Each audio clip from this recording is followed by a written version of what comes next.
No one will listen. Hey Martin, what's wrong? I've had enough of this. Every change I've suggested is knocked down. It's impossible to change anything around here. And maybe your suggestions are no good?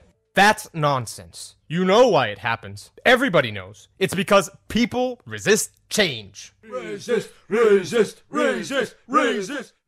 You are wrong. I don't resist change, and neither does the average Joe. Everyone has pushed for major changes in his or her life. Many young people leave their homes, choose to get married, prefer children, and show me somebody who resists the change of a promotion at work. Can you really fool yourself that you don't resist change? I resist only the changes that I have a good reason to resist. The others I accept. Baloney! Try me. Okay, I'm game. Making a change is like climbing a mountain. Here's one. Climb it. Don't think so. Haha, you see? You do resist change. I don't resist change. I resist this particular change because I don't have a reason to climb the mountain. I don't see the plus in the change. Well, what's a good reason for you? A higher salary, better health, or an improved relationship. Okay, I'll take care of your excuse. There's a pot of gold waiting for you up there. Is that good enough? Now will you climb? Nope. Point proven! You most certainly resist change.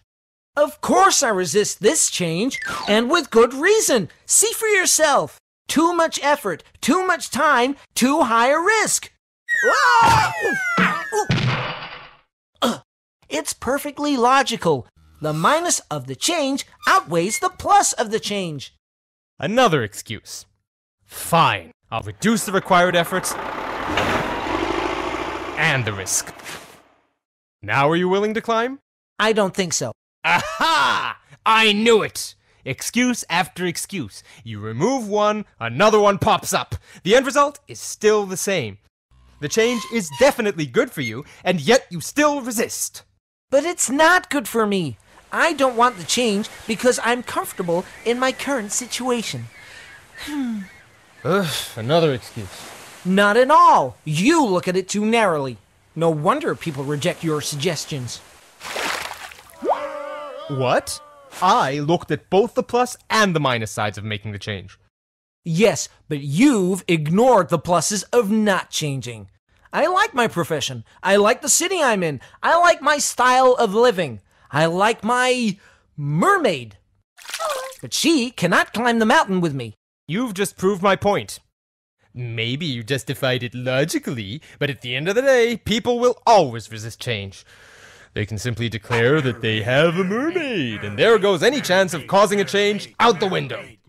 I'm not looking for excuses, but unlike you, I'm not in love with your suggested change.